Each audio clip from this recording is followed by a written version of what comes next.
Every artist wants to be remembered, don't they, listeners?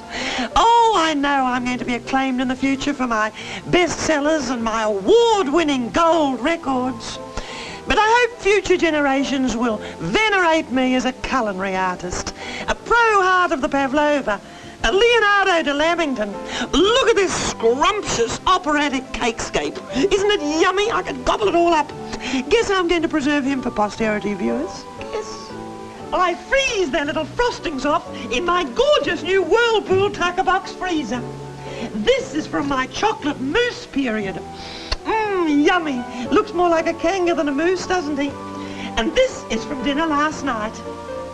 I know the penny pinchers amongst you will think of my new Whirlpool as just another way of saving money. But I look upon it as a priceless work of art, as Australian as Blue Pole.